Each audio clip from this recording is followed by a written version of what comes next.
सारी संगत को मेरा प्यार भरा नमस्कार। इसी अरदास के साथ मैं अपना सत्संग शुरू करता हूं। मेरा बैकग्राउंड है, मैं इंजीनियरिंग बैकग्राउंड से हूं। साइंटिफिक लॉजिकल माइंड जो कि बहुत जल्दी स्पिरिचुअल डोमेन में या उस तरह के उसमें नहीं जा पाता। नॉर्मली हम अपने आप को क्वालिफाइड कहते हैं, लेकिन मैं सोचता हूं कि जो लोग रिलेटिवली कम क्वालिफाइड होते हैं उनका ट्रस्ट लेवल बहुत जल्दी बन जाता है, तो वो हमसे बहुत ऊंचे होते हैं स्पिरिचुअल डोमेन में। हम लोग जब तक अच्छे से लॉजिक और इसमें से पार नहीं हो जाते तो तब तक हम लोग का जो है ट्रस्ट बनता नहीं। और दूसरी बात यह है कि जब तक गुरुजी महाराज नहीं चाहें तो हम में से किसी की कोई औकात नहीं है गुरुजी के पास जाने। तो it is Guruji who decides किसको आना है, कब आना है, कब उन्होंने अपनी शरण में लेना है। सॉरी, और वो तैयार करते पहले मेरे जैसे मूर्ख को, मेरे जैसे इलिटरेट आदमी को, मेरे जैसे सो कॉल्ड लॉजिकल माइंड को पहले वो प्रिपेयर करते हैं और फिर अपने चरणों में लेते हैं। तो मेरे साथ मेरी प्रिपरेशन गुरुजी ने 2003 दिसंबर में शुरू करी। तो इट वाज लाइक दैट कि मैं एक बहुत अच्छी एक बुक ऑटोबायोग्राफी ऑफ ए योगी दिसंबर 2003 में पढ़ी। और उससे पहले अगर मेरे को कोई कहता कि ऐसे ऐसे गुरु हैं और गुरु के पास जाना है तो शायद मैं आउटराइटली मना कर देता।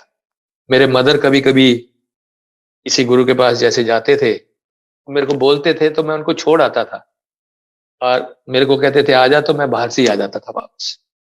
तो ऐसा माइंडसेट था, ऐसा जो है इस तरह का माइंडसेट था। लेकिन जब गुरुजी ने प्रिपेयर करा after going through that book, तो मैं डेस्परेट हो गया कि गुरु तो होने ही चाहिए। लेकिन गुरु होने चाहिए, गुरु कहां से मिले, कैसे मिले? जिनके बारे में पढ़ा था वो 50 साल पहले समाधि ले चुके थे। सो गुरुजी ऐसे करके मैकेनिज्म बनाते हैं। जहां पे मैं शिफ्ट करा था सेक्टर 56 गुड़गांव में, तो वहां उस एरिया में अभी 2003 में कोई टेम्पल नहीं होता था। तो रिलीजियस तो मैं था, टेम्पल जाने का रूटीन था, शिव जी पे जल चढ़ाने का रूटीन था, पाठ पूजा का रूटीन था, वो सारे मैकेनिज्म थे। तो ऐसे सोचा कि इस एरिया में मंदिर नहीं है तो एक छोटा सा अटेम्प्ट करते हैं, एक ट्रस्ट बनाते हैं और एक छोटा सा मंदिर बना लेंगे ताकि शिव जी पे जल चढ़ाया जा सके। तो ये जनवरी में शुरू हुआ 2004 में, प्रोसेस चलता रहा, ट्रस्ट भी बन गई। तब मैं मिला कमांडर शर्मा अंकल से। कमांडर शर्मा अंकल जो कि गुरुजी के पास जाते थे पहले, तो कमांडर शर्मा अंकल ने मुझे रास्ता दिखाया। तो जब उनको पता लगा कि ऐसे ऐसे ये इस मंदिर के बारे में कोई कोशिश कर रहे हैं, उन्होंने हमें बोला कि अगर आप और आपके ट्रस्टीज जो अगर गुरुजी महाराज से ब्लेसिंग्स मिल जाएं तो ये आपका काम हो जाएगा। Said why not. मेरी कॉल आई थी 22 ऑफ जुलाई, लेकिन उसको सौभाग्य भी कहूंगा और उस दिन मैं जा नहीं पाया क्योंकि तब तक गुरुजी के बारे में कुछ पता नहीं था। It happens to be my birthday. तो शर्मा अंकल को बोला, मैंने कहा एक अगले 2-3 दिन में चलेंगे, जरा आज मुझे कुछ काम वाम भी क्या था, कुछ भी नहीं था, घर में फैमिली के साथ बैठ के छोटा सा एक सेलिब्रेशन करना था। लेकिन उसके बाद मुझे पता लगा तो मैं बड़ा फील करता रहा कि I have missed the call on my birthday. Nevertheless first visit commander uncle के साथ मेरी बड़े मंदिर में हुई 25 जुलाई को। नॉन वर्किंग डे था और बड़ा मंदिर वैसे भी वो सिर्फ मंडे को खुलता था और कुछ समय के लिए खुलता था। तो जब मंदिर के अंदर जा रहा था, कमांडर अंकल ने रास्ते में काफी सारे सत्संग सुनाए और मुझसे सही पूछो तो अगर मैंने वो गुरुजी ने मुझे नहीं तैयार करा होता, वो बुक नहीं पढ़ी होती, तो शायद आधे रास्ते में मैं कह देता कमांडर साहब को कि चलो जी, ये मुझे समझ में नहीं आती है। गुरु जी की कृपा रही, जो वो बोलते रहे मैं yes yes sir yes sir ये करता रहा। बड़े मंदिर भी हम पहुंच गए। जब वो मंदिर दिखाया, मंदिर तो बहुत सुंदर लगा, पर उन्होंने बताया कि ये खुलता नहीं है, खुला नहीं रहता, हफ्ते में एक बार खुलता। तो मुझे लगा ऐसा क्यों, एक तो इतना रिमोट एरिया में मंदिर, इतना दूर जाके, और संगत के लिए टोटल नहीं खुला रहता। मंदिर तो 24 घंटे खुले रहते हैं, या कुछ समय होता है बंद होने का, लेकिन ये तो हफ्ते में एक ही दिन खुलता है। तो जो सारे जो है ना वो नेगेटिव थॉट प्रोसेस और पेसिमिस्टिक क्वेश्चंस, वो सारे के सारे उस समय दिमाग में आए। फिर मैं ऐसे ही चलते चलते, जहाँ गुरुजी के नीचे गाड़ी लगती थी, तो बेसमेंट थी, तो मैंने पूछा अंकल इसमें क्या है, तो ही कुड नॉट आंसर के मुझे भी पता नहीं है। मतलब मन में सारे के सारे नेगेटिव क्वेश्चन चल रहे थे, ये ऐसा क्या है इस मंदिर में, सब ठीक है, सब चीजें सब लीगल है, कहीं कुछ दूसरा काम तो नहीं हो रहा। इतना ज्यादा ह्यूमन बीइंग्स का नेगेटिव माइंड अपने आप में फर्स्ट विजिट।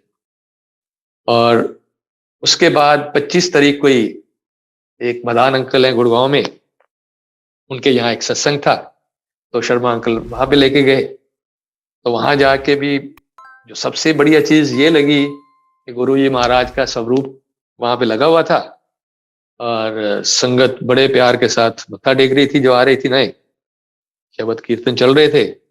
और उसके बाद सत्संग स्टार्ट हुआ। सत्संग इज शेयरिंग ऑफ एक्सपीरियंसेस। तो कोई सुना रहा था उसकी कैंसर कैसे ठीक हुई, सॉरी, कोई बता रहा था कि उसकी फैमिली प्रॉब्लम्स कैसे रिजॉल्व हुई, किसी के बच्चों की समस्याएं कैसे ठीक हुई, किसी की फाइनेंशियल हालत कैसे ठीक हुई। तो बहुत सारे सत्संग सुनने को मिले।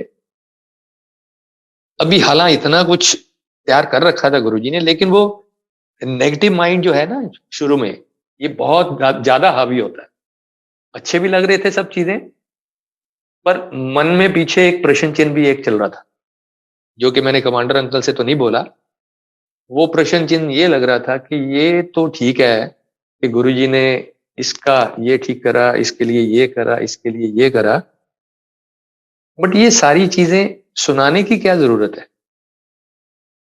इससे भी और भी एक नेगेटिव माइंडसेट उसके उसमें आया कि क्या ऐसा तो नहीं है, ये क्या गुरुजी का कोई मार्केटिंग डिपार्टमेंट तो नहीं है इन एक्शन, कि कुछ संगत के लोगों को बता दिया होगा कि इस तरह से आपने ये सब शेयरिंग करते रहना। सो इस तरह का मेरा माइंडसेट था before going to Guruji. Nevertheless Sharma uncle को कुछ नहीं बोला मैंने,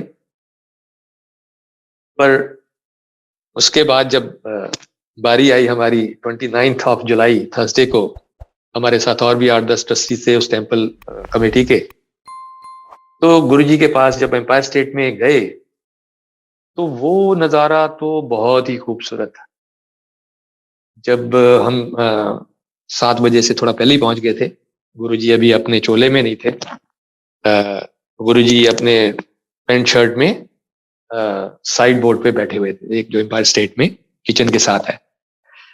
और जैसे हम लोग एंटर करे लाइन लगा के, तो गुरुजी ने इतने प्रेम के साथ देखा, इतने प्रेम के साथ देखा, कि वो नजरे इनायत जो गुरुजी की, वो आज भी मेमोरी में फ्रेश है।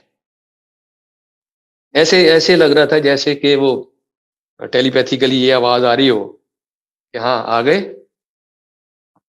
जैसे कि बहुत जन्मों का नाता होता है और आप जब मिलते हैं तो कुछ उस तरह वाली फीलिंग फर्स्ट गुरुजी के जब दर्शन किए तो वैसे वाली आई।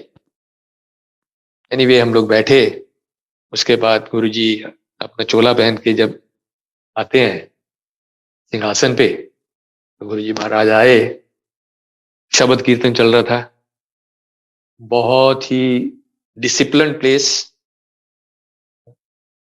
इतना ज्यादा डिसिप्लिन के मतलब पिन ड्रॉप साइलेंस, अदरवाइज शब्द कीर्तन के अलावा अगर अगर सेवादार चाय प्रसाद देने के बाद अगर गिलास उठा रहे हैं और गलती से भी एक गिलास दूसरे के साथ हल्का सा भी टच कर गया है, तो उसकी भी आवाज आती थी।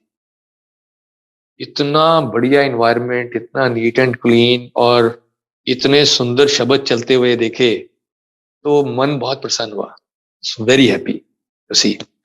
वो तो मुझे बाद में पता लगा कि गुरुजी तो कई बार 6-6 महीने साल-साल बात ही नहीं करते, और गुरुजी कोई प्रवचन नहीं देते और कोई बात नहीं करते हैं। बट गुरुजी की कृपा है कि पहले ही दिन उन्होंने बात भी करी। कमांडर शर्मा ने हमें ये बोला कि गुरुजी पंजाब से हैं और पंजाबी बोलते हैं, एंड मैं भी परचांस पंजाब से हूँ, तो इसलिए इन्वायरमेंट तो मेरे को इतना अच्छा लगा कि मुझे पंजाब आउट ऑफ पंजाब मिल गया, गुड़गांव में मुझे पंजाब मिल गया। तो टू दैट एक्सटेंट के जब लंगर प्रसाद चल रहा था और उसके बाद इन्वायरमेंट ऐसे वाला था कि अचानक से जैसे वो पंजाबी फोक सॉन्ग शुरू हो गए, तो मैं शर्मा जी की तरफ देखा, वो जो डीजे अंकल पीछे बैठे स्टीरियो सिस्टम के पास बैठे थे, उधर देखा। मैंने कहा ये क्या है, इनके इनसे गलती से कोई कैसेट दूसरा लग गया लगता है शब्द कीर्तन की जगह। बट वो चल रहे हैं और इसके बाद एक चल रहा है, उसके बाद दूसरा चल रहा है। Then Sharma uncle told me कि ये गुरुजी का जो फिलॉसफी है, उनको मालूम है कि इससे ज्यादा आप शब्द नहीं सुन पाएंगे। गुरुजी रसिक बैरागी, गुरुजी हमें हिमालय पर्वत पे भेजने के लिए नहीं आए कि वहां जाके बैठ के समाधि लगाओ। अपने परिवार में रहते हुए, अपनी अपनी रिस्पॉन्सिबिलिटीज पूरी करते हुए, ये सब करते हुए जब आप ये करते हैं और उसके बाद enjoy your life, I was very happy, बहुत ही अच्छा लगा। और जब आज्ञा लेते समय गुरुजी से बात करी, उनसे अपना पर्पस बताया कि गुरुजी हमारे आने का ये पर्पस था, तो गुरुजी सेड ब्लेस्ड। अब उनका ये ब्लेस्ड कह देना, ऑनेस्टली स्पीकिंग उस समय उतना समझ में नहीं आया, लेकिन जैसे ही एम्पायर स्टेट से बाहर हम आए और शर्मा अंकल भी बाहर आए, तो शर्मा अंकल वाज ओवरजॉयस्ड।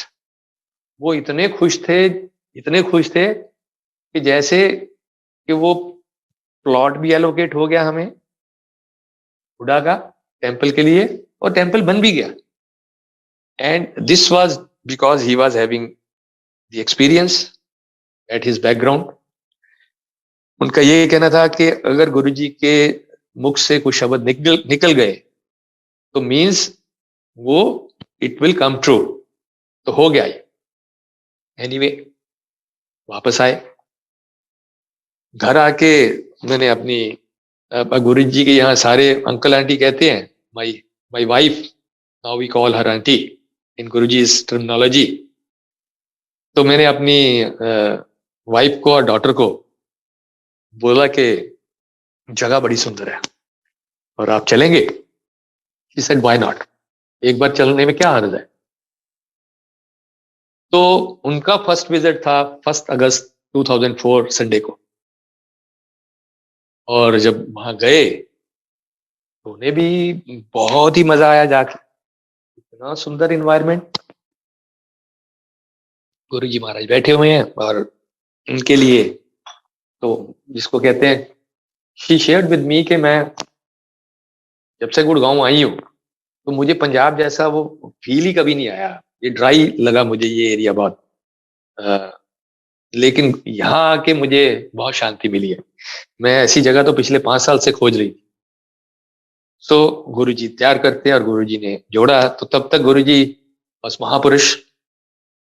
और ये भी बात हमें बाद में मालूम हुई कि कभी कभार शर्मा अंकल ने बताया कि उनके जाने के बाद 6 महीने बाद उनको गुरुजी का एक पॉकेट साइज एक स्वरूप गुरुजी ने दिया। तो वी वर लकी एनफ कहें, या हमारी लाइफ की आगे की जो इश्यूज ऐसे वाले थे कि उस दिन संडे वाले दिन 1 अगस्त को A4 साइज का एक गुरुजी का स्वरूप हमें वो एम्पायर स्टेट से मिला। Very happy. हालांकि उस समय उसकी इंपॉर्टेंस नहीं पता होती थी। तो जैसे हर घर में एक मंदिर होता है, तो घर आके ऑनेस्टली स्पीकिंग मंदिर के अंदर भी नहीं, मंदिर के ऊपर एक जगह पे अनफ्रेम्ड फोटोग्राफ को हमने स्वरूप को रख दिया। अब हाउ द थिंग्स मूव, हमारे साथ 2 हफ्ते में गुरुजी ने इतना कुछ कर दिया, इतना कुछ कर दिया। मैं उसको बहुत ब्रीफ में शेयर करूंगा कि then there was no looking back. सबसे पहले तो एक शब्द जो बहुत चलता है और सबने सुना होगा कि बिन बोलिया सब किछ जान ला, इस आगे कीजिए अरदास। लिटरली दिस हैपेंड ट्रू कि हम लोग गए थे टेम्पल के लिए। हम लोग अपनी कोई सी प्रॉब्लम गुरुजी के पास लेके गए ही नहीं थे, या मन में कोई ऐसी वो रख के नहीं गए थे कि हमारी ये वाली प्रॉब्लम लाइफ की और ये सॉल्व हो जाए। आंटी भी जब गई थी तो इस वाले भावना से, इस वाले उससे कोई गए नहीं थे हम लोग। लेकिन जैसे कहते हैं कि जब आप गुरु के पास जाते हैं तो वो स्कैन कर लेते हैं आपको, और जिसको कहते हैं नदरी नदर निहाल कर देते हैं, एक ही दया दृष्टि डालते हैं। तो हम ये क्या कहें कि उनको सब आगे पीछे का मालूम है, हम लोग बनाए ही उसके हुए हैं, हमारी तकदीर ही उसने लिखी हुई है, तो उसको तो सब पता होना स्वाभाविक ही है, मालूम है उनको सब। तो फर्स्ट डे जब हम गए और ये हमें स्वरूप भी मिल गया, तो उसके 3 दिन बाद, 2 दिन बाद ऐसा घटनाक्रम हुआ कि मेरे आंटी की बहुत एक सीवियर पेन शुरू हुई रात को। अब हमारी हिस्ट्री ऐसी थी medical, my aunty was having a gynaecological problem. वो उनको एंड्रोमेट्रियोसिस था, जो कि हमारे गुरुजी के पास जाने से 7-8 साल पहले तक वो प्रॉब्लम उनकी चल रही थी। और 2003 में काफी सफर करने के बाद उस प्रॉब्लम से उनकी सर्जरी करवा दी थी। तो सर्जरी कराने के बाद भी महीना, 2 महीने, 3 महीने तो कुछ आराम रहा, लेकिन उसके बाद फिर वही पेन ऑफ एंड ऑन आती जाती रहती थी। कभी हम होम्योपैथी, कभी एलोपैथी, कभी आयुर्वेदी, हम पैथी शिफ्ट करते रहते थे, एक से दूसरी, दूसरी से तीसरी और फिर पहली, बट सोल्यूशन नहीं था। सारे टेस्ट भी कराते थे। इवन गुरुजी के पास जाने से पहले भी मुझे याद है कि अराउंड अ वीक बैक यहाँ पे उमकल हॉस्पिटल में इनका एक अल्ट्रासाउंड करवाया था हमने। सब ठीक, कोई प्रॉब्लम नहीं, लेकिन डॉक्टर्स को ये नहीं पता कि ये पेन क्यों हो रही है। तो गुरुजी के पास जाने के तीसरे दिन के बाद इतनी सीवियर पेन कि आंटी ये कह रही थी, आप तो कहते थे कि गुरुजी का स्वरूप घर आ जाए तो कल्याण हो जाता है, मेरे साथ क्या हो रहा है। एनीवे, सुबह हम उठे, दिल्ली के लिए रश करे, और गुरुजी का स्वरूप भी साथ ले लिया मैंने। रास्ते में उसको फ्रेम करने के लिए दे दिया जहां डॉक्टर के पास जाना था, ताकि वापसी पे ले लेंगे। डॉक्टर के पास गए, ये वही डॉक्टर थे जिन्होंने इनकी सर्जरी रिकमेंड करी थी। डॉक्टर साहब से बात करी सॉरी। तो उन्होंने कहा, अभी हमने तब भी ये सारी रिपोर्ट्स देखी थी और उन्होंने उस समय कोई नेगेटिव रिमार्क नहीं दिया था, लेकिन इस बार रिपोर्ट्स देखने के बाद ये सेट के ये जो है, इनकी एक ओवरी के बारे में कुछ गोलमोल लिखा हुआ है, क्लैरिटी नहीं है। मैंने कहा, डॉक्टर साहब आपने पहले तो बोला था सब ठीक है। एनीवे, तो मैंने कहा कुछ भी करें, इनकी जो भी टेस्ट कराने, मुझे आज इसका हल चाहिए, व्हाट इज द प्रॉब्लम। तो बैटरी ऑफ टेस्ट हुए और उसके बाद वहां से क्लैरिटी हो गई कि इनकी एक ओवरी का कुछ पोर्शन अभी भी अंदर था, और उसके आसपास एक बहुत मोटा मांस बना हुआ था। किडनी डबल दी साइज थी, स्वॉलन होके। और उसी समय डॉक्टर ने ये बोला कि इनकी एक सर्जरी और रिक्वायर्ड है और वो अर्जेंटली करनी पड़ेगी। Anyway, we were lined up for another surgery. अब हम लोग जब निकल रहे थे हॉस्पिटल जाने के लिए रात को, तो रास्ते में एम्पायर स्टेट पड़ता है। मैंने बोला कि उस समय हमें प्रोटोकॉल्स भी क्लियर नहीं थे कि गुरुजी के पास जाने का एक प्रोटोकॉल है, इतने बजे जाते हैं, लंगर के बाद फिर जिसको गुरुजी रोकते हैं उसी को बिठाते हैं, and you cannot just walk in.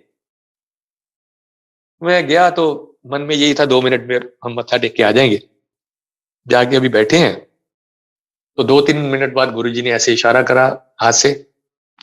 तब तक मुझे समझ आ गई थी कि ये कई बार तो गुरुजी सालों साल बात नहीं करते, मैं तो बहुत नया हूं। दूसरी तीसरी बार करा तो किसी दूसरे ने, संगत ने ऐसे कोनी मारी, आपको बुला रहे हैं गुरुजी। हम लोग गए, जाके प्रार्थना करी, ऐसे ऐसे इस काम के लिए आए हैं, एंड ही सेड ब्लेस्ड, और हम लोग निकल पड़े। अब वहां जाके फिर 2-3 दिन जितने भी वो लगने थे, वो कुछ इनिशियल मेडिसिन चली, टेस्ट चले, और डॉक्टर ने ये बोला कि आपका यहाँ पे सर्जरी नहीं होगी, आपकी सर्जरी अपोलो में होगी, क्योंकि ये कॉम्प्लेक्स सर्जरी है बहुत।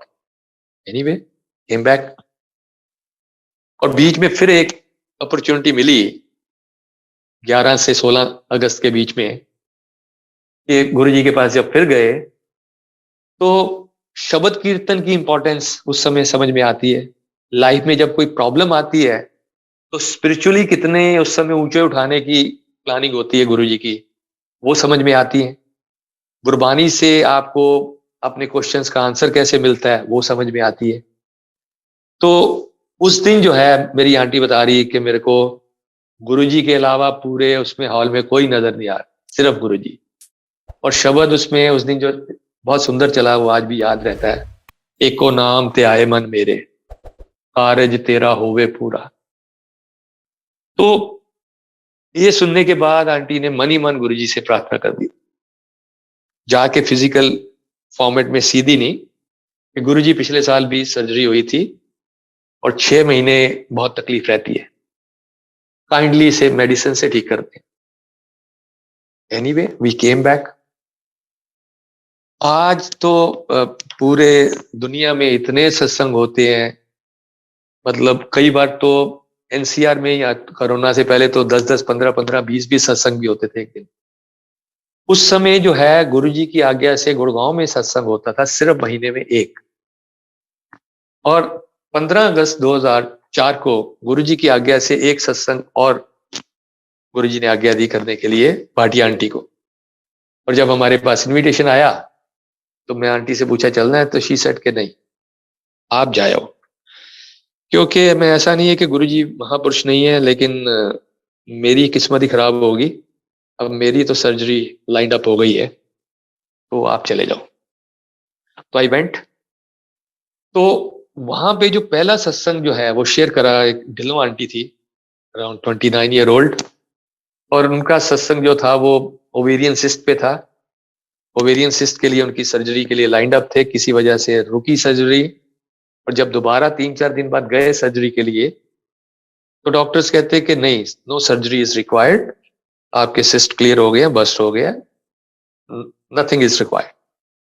तो जैसे गुरुजी मेरे को एक डायरेक्शन दे रहे हो, तो ये 15 अगस्त की ये डायरेक्शन लेके जब घर आया, तो 16 को हम लोग एक और ऑल्टरनेट ओपिनियन के लिए गए।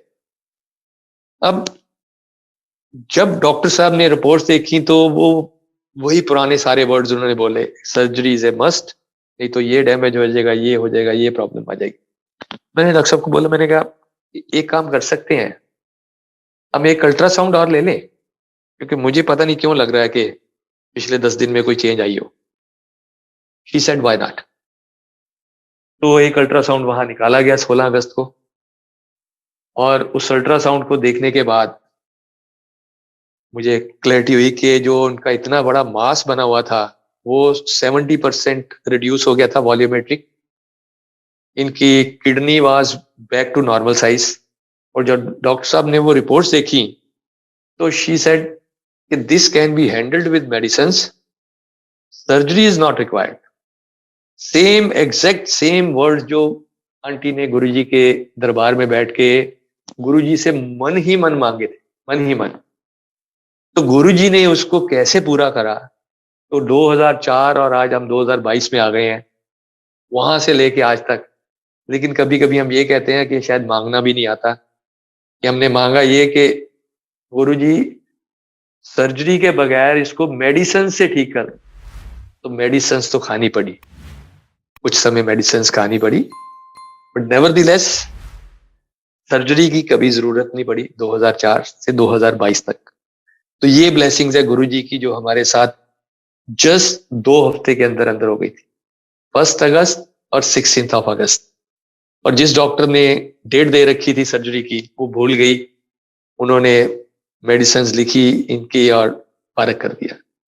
नाउ इस पूरे 2 हफ्ते में जो गुरुजी ने मुझे सिखाया, कि जो मेरे मन में प्रश्न चिन्ह था कि शायद ये कुछ लोगों को पकड़ के खड़ा कर देते होंगे। तो मैं इतना शर्मिंदा हो रहा था, इतना शर्मिंदा हो रहा था कि उससे अगले सत्संग के लिए मैं ऐसे करके हाथ खड़ा करके सत्संग करने के लिए लाइन में खड़ा था।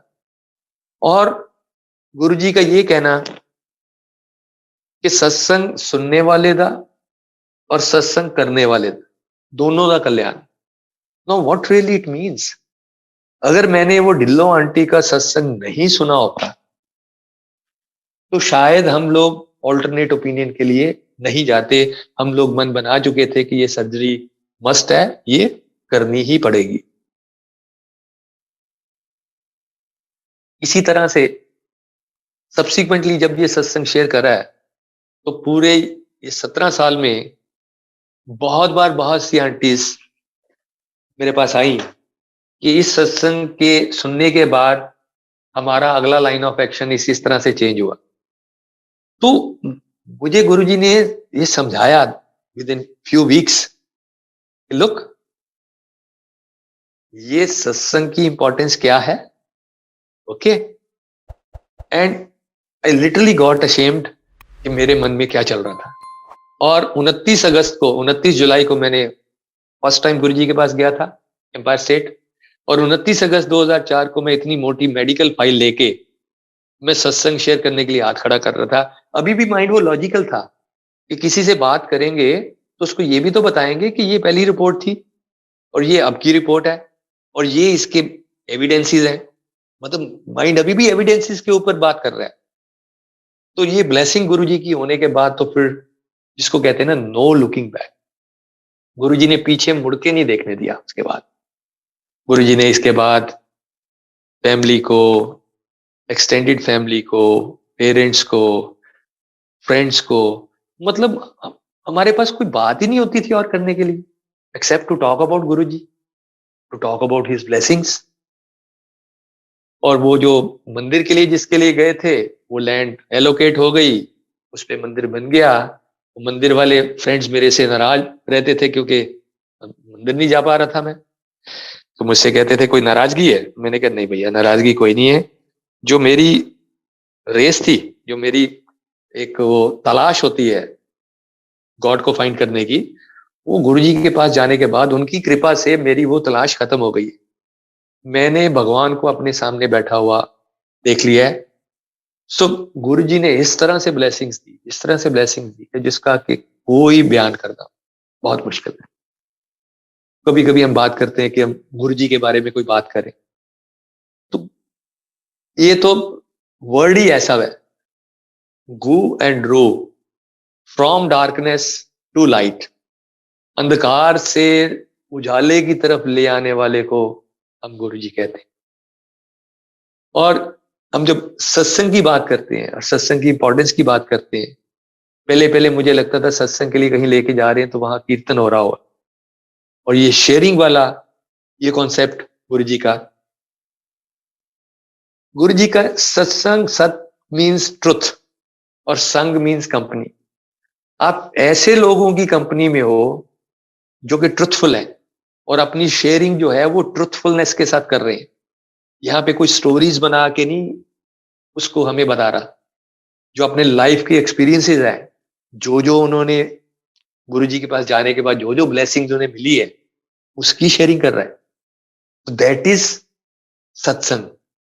और जो गुरुजी का ये कहना कि सत्संग करने वाले और सत्संग सुनने वाले दोनों का कल्याण, तो आज भी अगर जैसे मैं ये सत्संग 17 साल 18 साल आज मान लेते 17.5 साल बाद भी शेयर कर रहा हूं, तो I am reliving all those moments. मैं वो सारी ब्लेसिंग्स को जी रहा हूं वापस, उस सारे समय को मैं याद कर रहा हूं, उसको लिव कर रहा हूं। अदरवाइज तो आदमी इतनी जल्दी भूलता है, ब्लेसिंग्स को इतनी जल्दी भूलता है। तो ये गुरुजी का तरीका है उनके साथ अपने आप को जोड़े रखने का, कि हम लोग उनके साथ जुड़े रहें। जब हम उनकी ब्लेसिंग्स की चर्चा करते हैं तो हम वो सारा टाइम याद करते हैं कि हम कितनी बड़ी मुसीबत में थे, कितनी बड़ी प्रॉब्लम में से गुरुजी ने कैसे ऐसे एक ही झटके में निकाला। So that is a wonderful process. तो गुरु जी के बारे में जैसे मैंने बात करना तो बहुत ही डिफिकल्ट, मतलब हम में से किसी की कोई औकात नहीं है कि हम गुरु जी के बारे में कोई बात कर पाए। वो शब्द बड़ा ही अप्रोप्रिएट है, इसको कहते हैं ना कि अगम अगोचरा तेरा अंत ना पाया। आपका अंत कौन पा सकता है? क्या बयान कर सकते हैं हम आपके बारे में? मैं जो जाके, जैसे मैंने बोला कि पहले दिन का वो दर्शन नहीं भूलता, वो गुरबानी में आता है, ये भी बड़ा सुंदर शब्द है, अति सुंदर मनमोहन प्यारे। तो इतने सुंदर गुरुजी, इतने, मतलब क्या कहते हैं, मैग्नेट की तरह उनकी खींच, और ये पर्सनैलिटी, ये नूर झलकना उनके वहां से बयान से बिल्कुल बाहर है। बयान से, बयान करके हम उसको नहीं एक्सप्रेस नहीं कर सकते। और जब हम शब्द सुनते हैं ना, वो गुरु बिन घोर अंधार, गुरु बिन समझ ना आवे। तो जब तक गुरु नहीं समझाते अपने बारे में, तो मेरे जैसे मूर्खों को तो वही लगता है, जैसे मैंने बताया अपना एक्सपीरियंस, कि जब मैं शुरू में गया तो मेरी क्या सोच थी, लेकिन जब गुरु ने अपनी दया दृष्टि, अपनी कृपा दृष्टि, अपनी नजर, मेहर, इसकी नजर मारी, तो हमें समझ आनी शुरू हुई कि गुरु क्या है। तो वहां तो गुरु जी के पास तो हमेशा गुरु जी भी कहते थे कि इतने सब प्रैक्टिकल है। गुरु जी प्रैक्टिकल करके दिखाते थे चीजें सारी। प्रैक्टिकल, जैसे इंजीनियरिंग बैकग्राउंड से हूं तो हम एक थ्योरी की बात करते हैं और एक प्रैक्टिकल की बात करते हैं। तो हमारे पास बहुत सारे ग्रंथ हैं, बहुत सारे स्क्रिप्चर्स हैं, हमारे पास रिलीजियस मटेरियल हमारे पास बहुत है। लेकिन कई बार क्या होता है कि हम सिर्फ उस रिलीजियस, जो भी हमारे पास ग्रंथ है, वहां सिर्फ मत्था टेक के ही हम काम चलाते हैं, और शायद तब कहते हैं कि ये काम हो गया हमारा। गुरु जी ने उसके अंदर क्या है, वो जैसे प्रिंसिपल बैठ के बच्चों को सिखाता है ना, तो जब उनकी क्लास लगी होती थी इन ड्रॉप साइलेंस में, और गुरु जी सामने बैठे होते थे, और उस समय वो जो गुरबानी सुनाते थे, तो उसका जो आनंद था उसका तो कोई बयान ही नहीं कर सकता। कभी कभी कोई संगत पूछ लेती थी गुरु जी से कि गुरु जी ये पंजाबी पीछे चल रही है, मुझे पंजाबी आती नहीं है, मुझे समझ नहीं आ रहा। गुरु जी कई बार कहते थे, तेनू समझन नू किन्ने क्या है, सुन। और मैंने ये देखा है कि सुन सुन के, और जब गुरुजी नजर कर देते थे, तो मैं कई ऐसे बंगालीज को, कई ऐसे दूसरे स्टेट्स के लोग जो कि नॉन पंजाबी हैं, मैं उनको वो शब्द गाता हुआ, या उनको शब्द का मतलब जब कभी बैठते हैं, तो प्रोबेबली उनको मेरे जैसे एक पंजाबी से ज्यादा बढ़िया पता होता है उस शब्द का मतलब क्या है। तो ये गुरुजी की जो है ना प्रैक्टिकल वर्कशॉप ऑफ स्पिरिचुअलिज्म, यहाँ पढ़ाना है। और ये मान के चलें कि जो मेडिटेशन है, मतलब मेडिटेशन मैंने वहां देखा कि अदरवाइज बाहर कई जगह 6-6 महीने के ट्रेनिंग प्रोग्राम होते हैं, कि किसी जगह 3 महीने का होता है, मेडिटेशन सिखाई जाती है। वहां मैंने देखा, मिला जब लोगों से, कभी मैं पूछ लेता था आपने कोई मेडिटेशन का प्रोग्राम किया है, कोई क्लास लगाई है ना। मतलब गुरु जी के चरणों में बैठ के, और गुरु जी एक नजर प्रेम की मारे उनके ऊपर, और इस कदर उनकी समाधि लगी होती थी, इस कदर चेहरे पे संगत के नूर होता था, इस कदर वो ब्लेस्ड होते थे, और आंख नहीं खुलती थी 2-2 घंटे लोगों की। So that was a wonderful process. तो गुरु जी के वहां पे उनको मेडिटेशन कैसे कराई उन्होंने। और एक और बड़ी वो बढ़िया चीज थी कि गुरु जी प्रवचन कोई नहीं करते। अब प्रवचन भी नहीं करते, और हर हर हफ्ते हम इस तरह खींचे जाते थे जैसे वहां पे एक मैग्नेट लगा हुआ है, उसके पास से निकल के हम कहीं जा ही नहीं सकते। और हफ्ते में एक बार जाके आ जाना, उसके बाद again we are looking forward कि अब वापस कब आए हमारा नाम, हमारा बारी कब आए। हफ्ते में एक बार जाने की परमिशन थी। सो कोई आपसे बात नहीं हो रही, कोई आपके साथ प्रवचन नहीं हो रहा, शब्द कीर्तन से आपको वो मंत्रमुग्ध कर रहे हैं, नदरी नदर निहाल कर रहे हैं। और संगत वहां देखते थे, तो संगत का कंपोजिशन देखते हैं ना, तो अदरवाइज कई बार ऐसा लगता है जैसे मैंने पहले बोला कि हम जिनको इलिटरेट कहते हैं वो शायद बहुत लिटरेट है, क्योंकि वो बहुत जल्दी विश्वास कर लेते हैं। और हमारे जैसे मूर्ख जो हैं, जो अपने आप को क्वालिफाइड कहते हैं, तो वो तो विश्वास बहुत मुश्किल से करते हैं। लेकिन वहां पे जब देखा कि ऐसे ऐसे लोग जो विश्वास नहीं करते जल्दी से, जैसे सीए देखे वहां पे, इंजीनियर्स देखे, डॉक्टर्स देखे, हमें बिजनेसमैन देखे, पढ़े लिखे लोग, उस सबको देख के ऐसा लगता था कि जब तक इनको लिटरली कुछ चीज एक्सपीरियंस नहीं करी होगी ना, ये किसी के कहने पे एक बार तो आ जाएगा, लेकिन दोबारा नहीं आएगा। दोबारा ये तभी आएगा जब इसको खुद कोई चीज समझ में आ गई। तो वो देख के बड़ा अच्छा लगता था। तो एक और बड़ी मतलब मजेदार जिसको कहते हैं कि जो गुरुजी के बॉडी से तो उनकी बॉडी के अलग अलग पार्ट से अलग अलग खुशबू आती है, लेकिन हमारा जो है जो सबके लिए अलग अलग गुरुजी का वो रहता है। आई एम नॉट क्लेमिंग कि मैं गुरुजी के साथ साथ रहते थे, और मेरी जब 3 साल गुरुजी के साथ फिजिकल फॉर्म में रहे तो मेरी 4 बार या 6 बार बात हुई होगी गुरुजी से, राइट। लेकिन कुछ ऐसे ब्लेस्ड लोग भी थे कि जिनको गुरुजी ने अपने डिफरेंट पार्ट से अलग अलग खुशबू भी सुंघाई है। लेकिन हमारे हम बहुत ब्लेस्ड मानते हैं कि जब गुरुजी के चरणों में माथा टेकते थे तो एक बड़ी गुलाबों की एक खुशबू होती थी। शुरू शुरू में तो शायद ये भी भ्रम होता था कि कोई सेंट लगा लिया होगा ऐसे वाला, लेकिन वो इतनी इतनी डिफरेंट थी, मतलब कि उसको डिफाइन ही करना मुश्किल है। और सब्सिक्वेंटली जब गुरुजी कभी अपनी प्रेजेंस दिखाने के लिए, जब फिजिकल फॉर्म में थे और फिजिकल फॉर्म में आज नहीं है, तो जब वो अपनी प्रेजेंस दिखाते हैं तो वो ही पर्टिकुलर खुशबू गुरुजी की आज भी आती है।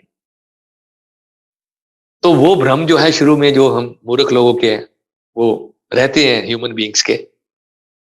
लेकिन उस खुशबू से मुझे वो पंक्तियां याद आ रही हैं बहुत सुंदर, वो कि तेरे आने की जब खबर महके, तेरी खुशबू से सारा घर महके। तो ऐसे बहुत सत्संग हैं लोगों के, बहुत, कि गुरुजी के बारे में सोचा तो घर फ्रेगनेंस से भर जाता है और लोग परेशान हो जाते हैं। पड़ोसी आके देखता है कहाँ से आ रही है, यहाँ जाके अब देखते हैं कि पड़ोसी ने कोई ऐसी वो सुगंधी तो नहीं लगा रखी या ऐसी अगरबत्ती तो नहीं जला दी। तो दिस इज गुरुजी महाराज। और उनके ब्लेस करने के तरीके इतने सिंपल, जस्ट ये कह देना कि जा ऐश कर, और उनके मुंह से ये बात सुनने के लिए तरस जाते थे लोग। So we are lucky enough के एट डिफरेंट मोमेंट्स गुरुजी ने ये ब्लेसिंग्स दी। जा तेरा कल्याण कीता, ब्लेस्ड। सो इतना कह दिया गुरुजी ने तो समझो कि मतलब आपकी लाइफ चेंज हो जाती है। अब कुछ ऐसी ऐसी गुरुजी की ये ब्लेसिंग्स हैं जो कि कई बार 17-17 साल बाद, 18-18 साल बाद समझ में आती। आई जस्ट को रिलेट में कुछ छोटे छोटे सत्संग में शेयर करूंगा कि गुरुजी के इस वर्ड के कहने के बाद लाइफ जितनी मर्जी रोलर कोस्टर की तरह चले, जितने मर्जी ऊंच नीच आए, लेकिन जब उन्होंने कह दिया जाए ऐश कर, तो फिर ऐश ही करते हैं, ऐश ही करते हैं। और इतनी सिंपल फिलॉसफी गुरुजी की, गुरुजी का ये कहना, वो जो एबीसी है गुरुजी की, ये एबीसी नहीं करनी है, ये वाली क्या नहीं करनी, किसी को अब्यूज नहीं करना, किसी को ब्लेम नहीं करना, और किसी को क्रिटिसाइज नहीं करना। ये इतनी सिंपल चीजें हैं 3 कि इसको पकड़ने के बाद जिंदगी एकदम से डिफरेंट ही हो जाती है। इंप्लीमेंट करना मुश्किल है, लेकिन गुरु के शब्द हैं ये। और गुरु जी का इतनी simple philosophy general Kapoor uncle ने शेयर करी थी कि ऐसे एक दिन रात को रुके हुए थे, तो तब उन्होंने उनसे पूछा कि जनरल साहब आपने धर्म के बारे में क्या क्या पढ़ा है, एंड सो फोर्थ करने के बाद लास्ट पे गुरुजी ने कुछ लाइनें बोली हर एक रिलीजन से उसी भाषा में, और जब पूछा कि समझ आया, जनरल साहब कहते नहीं। He said, मैंने कुछ कॉम्प्लेक्स नहीं कहा, मैंने ये कहा है कि किसी का बुरा नहीं करो, जिसका भला हो सके उसका भला कर लो। I mean, इतनी सिंपल सी बात, किसी का बुरा नहीं करो, अगर अगर किसी का भला नहीं कर सकते तो बुरा नहीं करो, और जिसका भला कर सकते हो उसका भला करो। तो वो लाइनें याद आ जाती हैं कि किसी की मुस्कुराहटों पे हो निसार, किसी का दर्द मिल सके तो ले उधार, किसी के वास्ते हो तेरे दिल में प्यार, जीना इसी का नाम है। Guruji was not making another religion. ये कोई डिफरेंट एक सेक्ट नहीं है, कि एक एक डिफरेंट तरह का धर्म नहीं है। गुरुजी तो वे ऑफ लाइफ, अपनी लाइफ को पीसफुली कैसे जीना है। और गुरुजी के पास मैंने हर सेक्ट से आते हुए लोग देखे, हिंदू, मुस्लिम, सिख, ईसाई। और एक जो बड़ा सुंदर सा एक शब्द है, जो कि उसको मैंने उसकी प्रैक्टिकल वहां पे इम्प्लीमेंटेशन देखी। वो शब्द है कि अव्वल अल्लाह नूर पाया, कुदरत के सब बंदे, एक नूर ते सब जग उपजया, कौन भले कौन मंदे। तो गुरुजी का ये वाला जो शब्द है, जब इसकी इम्प्लीमेंटेशन कैसे थी कि 4 लोगों को एक ही थाली में लंगर कराना, वो किस जाति से है, किस धर्म से है, किस फाइनेंशियल स्टेटस से है, कौन ऊंच है कौन नीच है, शेर और बकरी को एक ही घाट पे पानी पिलाना। तो ये तो गुरुजी सामने बिठा के ये कराते थे। और एक इंसिडेंस मुझे याद है, प्रणब मुखर्जी साहब उस समय डिफेंस मिनिस्टर हुआ करते थे। I have seen with my own eyes. और ऐसा नहीं था कि कभी कोई मिनिस्टर आ जाए या कोई इस तरह से लोग आ जाए तो गुरुजी उनको अलग से अटेंड करते थे ना। गुरुजी अपने सिंहासन पे होते थे और वो नीचे आके संगत के पास वैसे ही बैठते थे। तो प्रणब मुखर्जी साहब और उनके सामने एक जलवाई टावर से एक रिटायर्ड फौजी, जिसको बोलते हैं कि लोएस्ट रैंक ऑफ दी फौजी, और डिफेंस मिनिस्टर, इन दोनों को एक ही थाली में लंगर करते हुए देखा हमने सामने बैठ के। So amazing. गुरुजी का जो है वो लाइफ जीने का, लाइफ को सिंपल रखने का वो तरीके ऐसे ऐसे वाले बता गए हैं, जिसको तो उसको उसको उनका कहना था कि ये प्रैक्टिकल प्रैक्टिकल वर्कशॉप है। इत्थे सारा प्रैक्टिकल होता है। तो जो जो चीजें हम देखते हैं वाणी में है, तो वो हमने वहां प्रैक्टिकली गुरुजी को इंप्लीमेंट करवाते हुए देखी। That was amazing. और एक 26 दिसंबर 2004 को क्लियर फॉर्म पे एक सत्संग हुआ था। मैं 2-3 मिनट में इसके बारे में बताना चाहता हूं कि जनरल कपूर अंकल को ये रिस्पॉन्सिबिलिटी मिली थी। और जब जनरल साहब पूछते रहते थे कब, तो गुरुजी डेट नहीं दे रहे थे। तो जब डेट से पहले गुरुजी ने जिस समय इसकी डेट दी, तो ये कहा कि जिसको बुलाना है मैं बुलाऊंगा। तो गुरुजी ने बहुत सारे भक्तों को, जो कि उस समय छुट्टी का वो हॉलीडेज का टाइम था और अलग अलग जगह घूमने के लिए जा रहे थे, बहुत सारों को बोला कि सत्संग आना है, गुरुजी साड़ियां तो टिकटा हो गई हैं, कैंसिल करा दो। So that was the day जब कि सुनामी आया था। और उसमें से बहुत सारे लोग जो है उन्हीं डेस्टिनेशंस पे जाने वाले थे। तो गुरुजी इस तरह से नहीं कहते कि उस दिन वहां मत जाओ, वहां सुनामी आने वाला है ना। सबको रोक के अपने पास अपने चरणों में बिठा लिया और कल्याण कर दिया। And that was another day जब गुरुजी से बात हुई उस दिन भी। तो अगेन उन्होंने कहा कि मैं आंटी को लेके गया फिर से कुछ कहने के लिए। गुरुजी का ये कहना था, आई हैव ऑलरेडी ब्लेस्ड हर। हमें कई बार नहीं समझ में आती ना, जा ऐश कर।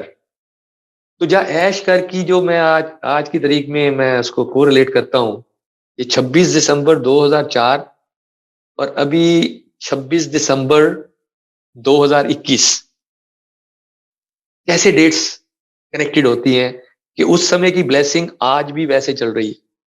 और मेरे लिए ये डेट क्यों इंपॉर्टेंट है, मैं इसका जिक्र करना चाहता हूँ।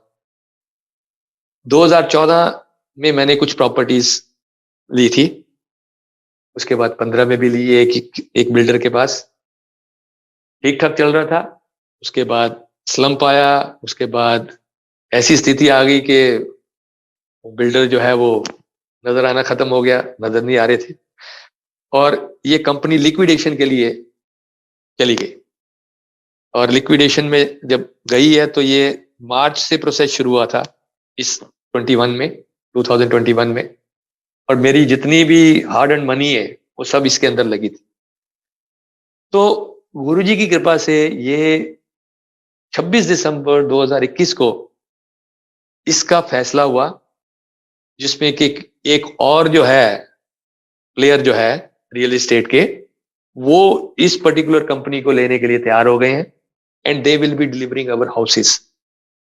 अब देखो कि जो वो शब्द बहुत रेलिवेंट हो जाता है, जिसको कहते हैं ना, नानक चिंता मत करो, चिंता तिस्ती है। तो गुरुजी ने बहुत बहुत बार ये सुनाया और बहुत बार प्रैक्टिकली उसमें से गुजारा। और अगर मैं कहूं कि मैं चिंता नहीं करी ना, ये गुरुजी की ब्लेसिंग्स हैं कि उन्होंने मुझे चिंता करने नहीं दी। वो उनकी दया दृष्टि है।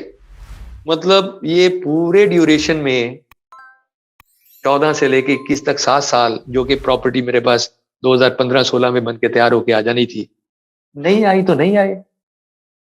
जो भी करेंगे गुरुजी ठीक ही करेंगे, जो भी उनका फैसला है, जिसको कहते हैं ना, वो धीरे धीरे वो सिखाते हैं हमें, ज्यो ज्यो तेरा हुक्म तिमे तिमे होना। तो ये सारी चीजें कैसे कैसे वो हमें सिखाते हैं। लाइफ में बहुत सारे इंसिडेंट्स हैं जो उन शब्दों के साथ जो है जुड़े हुए हैं। गुरुजी ने ऐसी ऐसी वाणी सुनाई है, और फिर उसको लाइफ के अंदर उन्हीं की कृपा से वो उसकी इम्प्लीमेंटेशन कराई है। हमारी औकात किसी की भी कोई नहीं है। सो आई एम अगेन सेइंग, ये हमारे गुरुजी की कृपा है।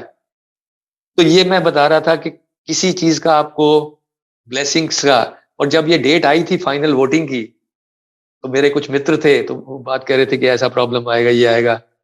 तो ऐसे ही पता नहीं मुझे क्यों नजर आ रहा था, मैंने कहा नहीं, जो डेट है ना, इस डेट में ये फैसला होके बाहर आ जाएगा। 26 दिसंबर है और गुरुजी का ब्लेस्ड डे है। गुरुजी ने ब्लेसिंग्स ये 17 साल पहले दे दी हुई है। तो मैंने उनके साथ कुछ सत्संग शेयर करा, आई वाज वेरी हैप्पी। तो मतलब ध्यान से ही बाहर है सारा का सारा है। और कुछ किसी चीजों का, जैसे मैं कहता हूं कि किसी चीज का आपको 10 साल बाद पता लगता है, 11 साल बाद पता लगता है। तो जैसे मैं जिक्र कर रहा था, रसिक बैरागी गुरु, मतलब जब से गुरु जी के पास गए, हमने कभी भी 31st जो है वो कहीं और नहीं मनाया। लिविंग असाइड ये कोरोना आ गया और ये इस समय मजबूरी है। I am very thankful to Guru ji कि आज 1 जनवरी वो इस तरह से संगत के साथ सत्संग शेयर करा के, और मैं सारे पुरानी मेमोरीज को रीलिव कर रहा हूँ। तो गुरुजी के पास जिस समय वो 31st को जाते थे, तो शब्द कीर्तन चलते थे, वो सारे प्रोसेस में से निकलने के बाद फिर उसके बाद डांस नंबर भी चलते थे और मजे भी कराते थे बहुत। तो मेरी बिटिया ने ऐसे ही एक दिन मन ही मन गुरु जी से बोला कि गुरु जी ਤੁਹਾਡੀ संगत ਜਿਹੜੀ है ना बहुत भोली है। ਤੁਸੀਂ ਜਿਹਨੂੰ ਕਹਿ ਦਿੰਦੇ ਹੋ डांस कर, ਤੇ डांस करना शुरू कर देते हैं। ਜਿਹਨੂੰ नहीं भी आंदा वो जॉगिंग ही करता रहता है, बट डांस करते ने। ਤੇ ਤੁਹਾਡਾ मन नहीं करता कदे डांस करन ਨੂੰ। तो ये मन ही मन बोला और खत्म होगी बात। गुरु जी 28 जनवरी 2006 को गुड़गांव आए थे, और ये वो रात है जब 28 और 29 वाली, जबकि मेरी डॉटर के सपने में गुरुजी आते। Guruji was in a Gujarati dress, और गुरुजी के हाथ में 4 डांडियां, और ऐसे इशारा करके 2 डांडियां इसको पकड़ाते हैं और 2 खुद पकड़ते हैं। और उससे पहले गुरुजी अपने हाइट को कम करते हैं, same that of my daughter, उसकी हाइट के बराबर करके और डांडिया के साथ उसके साथ डांस करते आधा घंटा खूब मजे करके और चले जाते। तो जब मेरी डॉटर ने बताया जब कि ऐसे ऐसे करके आए थे, कहते मैंने बोला तो था गुरुजी को, पर मैंने ये थोड़ा बोला था, गुरुजी तो पंजाबी और हम भी पंजाबी, तो गुरुजी को तो भंगड़ा वंगड़ा करना चाहिए था आगे मेरे साथ। ये कहाँ से डांडिया उठा के ले आए और ये कहाँ से ये करने लग गए गरबा वगैरह। तो ये बात जाके ये वाली ब्लेसिंग जो है वो 2016 में जाके समझ में आती, 10 साल बाद। वो 16 में कैसे समझ में आती है कि जिस समय इसकी मेरी बेटी की शादी की बात हो रही थी, तो दी फैमिली वाज फ्रॉम गुजरात, और जब बातचीत चल रही थी, हालांकि मेरी वाइफ को थोड़ा हो रहा था कि दूर है और रिमोट उसमें चले जाएगी, बट जैसी बातचीत आगे बढ़ी क्रिस्टल क्लियर हो गया, गुरुजी ने तो ऑलरेडी ब्लेस कर रखा है, तो कोई बहुत ज्यादा हमें सोचने की जरूरत ही नहीं पड़ी, कोई जरूरत नहीं पड़ी, फटक से। और इतनी अच्छी फैमिली गुरुजी ने दी है, इतनी अच्छी फैमिली दी है। गुरुजी की ब्लेसिंग से ही जो है मेरी डॉटर जो है वो पायलट है, वो एयरबस चलाती है। तो उससे फैमिली गुरुजी ने जो सिलेक्ट करके दी वो एविएशन की फैमिली सिलेक्ट करके दी, जिनको के एविएशन की ड्यूटीज कितनी टफ होती है, एविएशन वाले पायलट्स की रिस्पेक्ट क्या होती है घर पे, अदरवाइज लेट जाना, कभी रात को जाना, कभी दिन में आना, कभी अर्ली मॉर्निंग जाना, ऐसी वाली फैमिली सिलेक्ट करके दी है कि जो समझते हैं ये क्या कर रही है, और उसको आफ्टर मैरिज उन्होंने अलाउ करा अप्लाई करने के लिए। सो ब्लेसिंग देखो 2006 की वो सामने कब आ रही है, इस समय 2017 में। So that is a wonderful wonderful process. जो गुरुजी का जो प्रोसेस है ना, वो उनकी ब्लेसिंग्स हैं, वो उसका बयान करना बहुत ही डिफिकल्ट। और जो मोस्ट इंपॉर्टेंट काम जो गुरुजी करते हैं, वो गुरुजी का कहना था कि अलग अलग लोग अलग अलग क्लास में, कई बार जैसे एक फैमिली भी आती थी, कभी कभी गुरुजी कहते थे हो गया एडमिशन, और 4 लोग होते थे तो ये भी बोल देते थे कि मैंने ही पता किदा केड़ी क्लास एडमिशन हुआ है। आई मीन अगर फादर मदर और बच्चे ये सारे 3-4 जने जा रहे हैं, तो हो सकता है जो सबसे छोटा बच्चा है उसका एडमिशन हायर क्लास में हुआ हो, क्योंकि गुरुजी का तो ये रिश्ता सालों साल पुराना है। किसी को कहते थे 700 साल, किसी को 1200 साल। तो ये तो हमें लगता है कि ये पुरानी संगत, ये नई संगत, ये पहले आया, ये बाद में आया, ये तो आज की बातें हैं।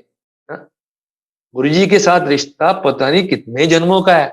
और गुरुजी जब फिजिकल फॉर्म में थे तो ये कहते थे कभी कभी कि हजे हजे मेरे असली भगत हजे आना लेने, असली भगत आना लेने मीन्स ही वाज नोइंग कि किसने कब जुड़ना है। और हम ऐसी संगत को देखते हैं जिन्होंने कभी गुरुजी के दर्शन नहीं किए, और उनका स्पिरिचुअल लेवल, उनकी हाइट क्या है, वो मतलब अनइमेजिनेबल, सोच ही नहीं सकते। तो गुरुजी का एक जो मैं बयान कर रहा था कि जो सबसे इंपॉर्टेंट पार्ट था कि वो एटीट्यूड चेंज कर देते।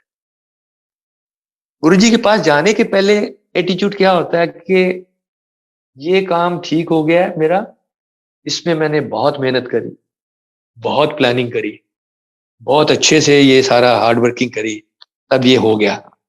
मेरा काफी लंबी समय से इसके ऊपर स्ट्रेटेजी चल रही थी, और ये सब करने के बाद अगर काम ठीक नहीं होता तो क्या होता है, भगवान की तरफ देखता है, अरे यार मेरे साथ ही ऐसे करना, मैंने इतनी मेहनत करी, भगवान तूने मेरा साथ नहीं दिया।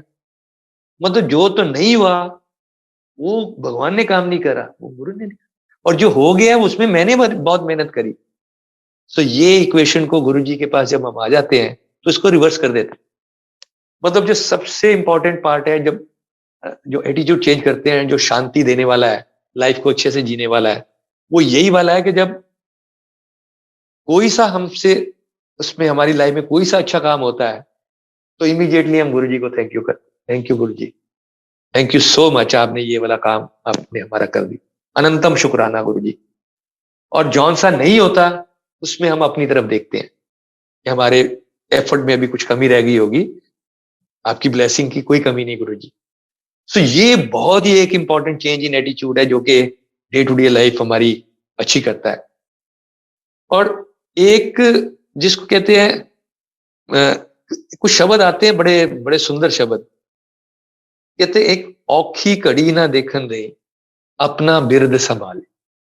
अब हर एक लेवल पे ये जैसे जैसे ग्रोथ करते हैं गुरुजी, उसकी अलग अलग, जैसे मैं कहता हूँ ना, किसी की एलकेजी में एडमिशन होती है, किसी की 10th में होती है, किसी की पीएचडी में होती है।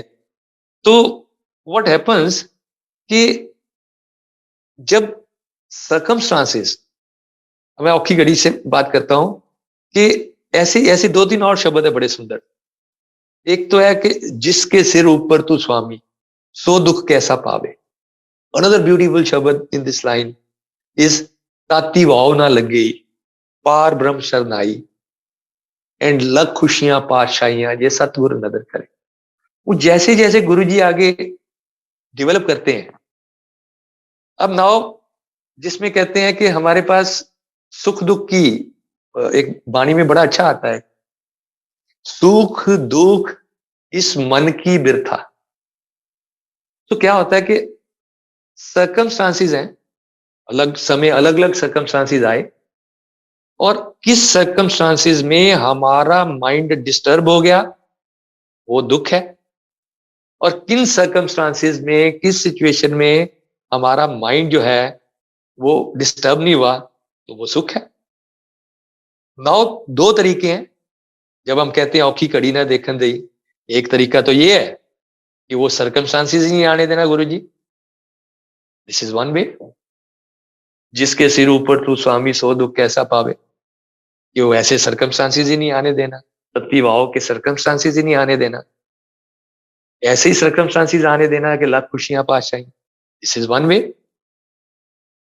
अदर वे, सर्कमस्टांसिस वही है, बट गुरुजी ने आपके माइंडसेट को इस तरह से चेंज कर दिया है कि आपको डिस्टरबेंस ही नहीं हो रही। सौखी घड़ी तो बनी है नहीं, सर्कमस्टांसिस वही है, बट वो घड़ी हमें औखी नहीं लग रही बिकॉज माइंडसेट गुरुजी ने ऐसे वाला दे दिया।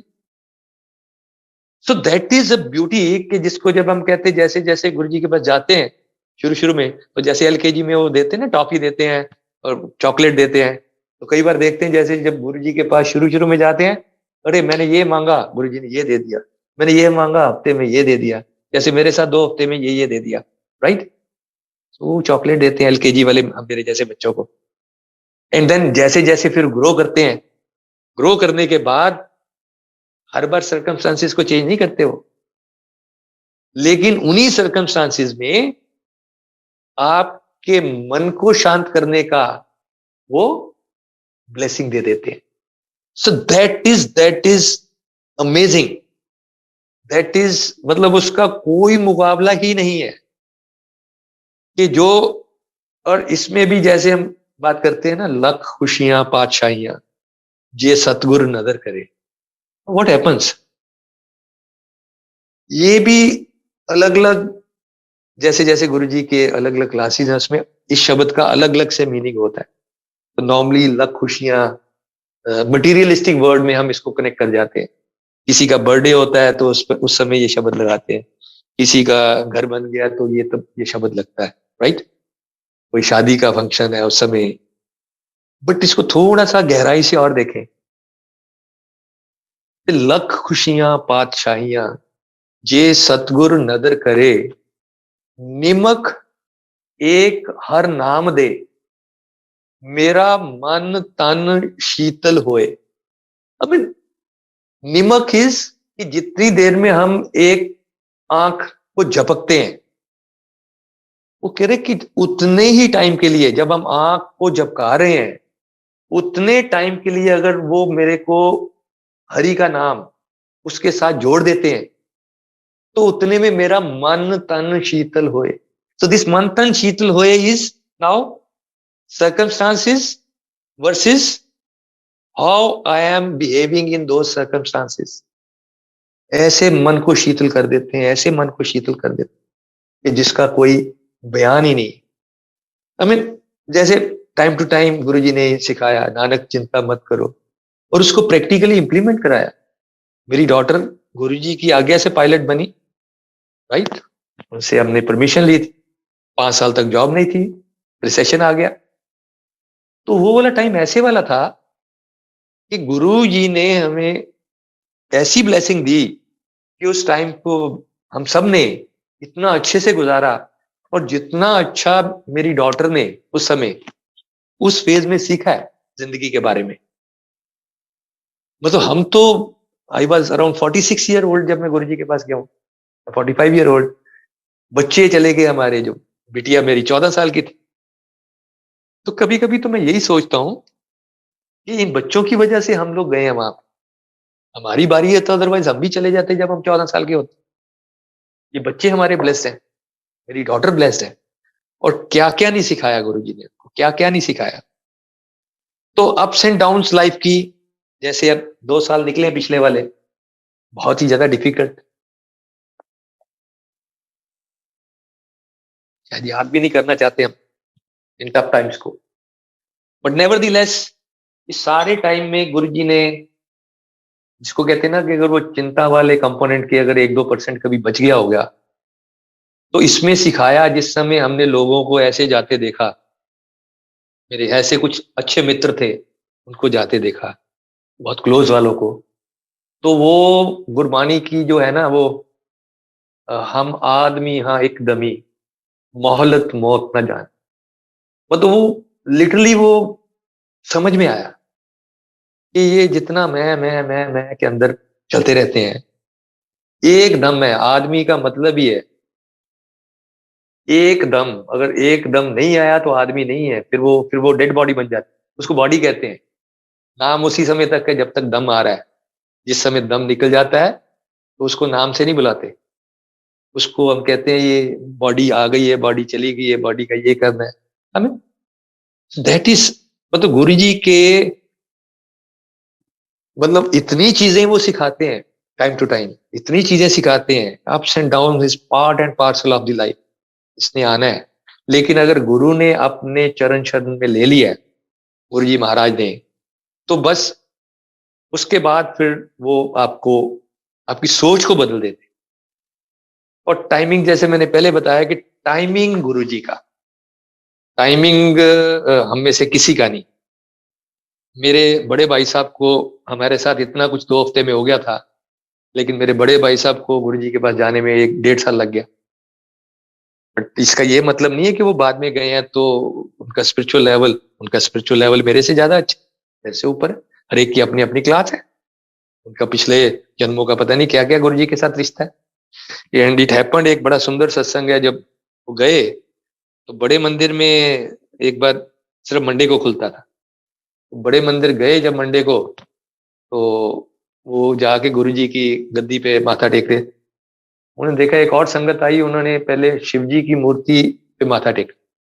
ऐसे ही मन में एक वो आ गया कि भाई पहले गुरु जी के माथा टेकूं या पहले शिव जी के टेकूं। आ गया, बाहर आए, चाय प्रसाद समोसा प्रसाद ये सब हो गया। अब ये होने के बाद जब दोबारा मत्था टेकने गए के लिए गए, तो इस बार ये शिव जी की मूर्ति पे माथा टेकने के लिए गए। और मेरी डॉटर और मेरे भाई साहब की डॉटर दिव्या, ये दोनों साथ में थी। अब माथा टेकने के बाद ये वहां सामने से वो शिव जी की मूर्ति की तरफ देखे जा रहे हैं 2-3 मिनट। एंड वहीं पे इन्होंने फिर ये सत्संग हमारे साथ शेयर करा कि मेरे मन में ऐसे ऐसे करके ये बात आई थी।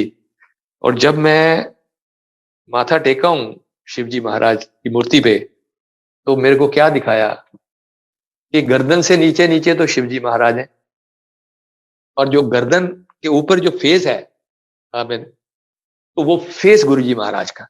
तो वही दर्शन दिए गुरु जी ने, और ये समझाया कि आप यहाँ पे दर्शन कर लो या वहां पे कर लो, यहाँ माथा टेक लो वहां माथा टेक लो, यहाँ पे भी मैं हूं और वहां पे भी मैं हूं। और टाइमिंग में एक, जिस समय गुरु जी नजर करते हैं ना, दया दृष्टि करते हैं, उसी समय उनके पास जा पाते हैं। किसी की कोई औकात नहीं है, कोई औकात नहीं है। हमारे कॉम्प्लेक्स में मैं रहता हूँ, जैन साहब हैं, केसी जैन कल, तो वो 2006 से गुरु जी को जानते, लेकिन नहीं जा पाए। उसके बाद गुरुजी ने फिजिकल फॉर्म छोड़ दी। उसके बाद गुड़गांव में कभी कभी एनुअल सत्संग होता था, उसमें चले जाते थे, लेकिन जो जुड़ाव होता है ना, वो जुड़ाव नहीं हुआ। अब समय आया 2017 में जुड़ाव का। अब जब समय आया तो एक दिन मेरे पास उनका कॉल आता है कि ऐसे ऐसे करके मैंने एक सपना देखा है। क्या देखा है? कहते कि मैं एक ऐसी जगह पे हूं जहां बहुत ही ज्यादा रश है, बहुत भीड़ है, लाखों की संख्या में, और इसके बीच में से कोई महापुरुष आके मेरे सिर के ऊपर हाथ रख के जाते हैं, और इससे पहले कि मैं उनको देख पाऊं वो अदृश्य हो जाते हैं।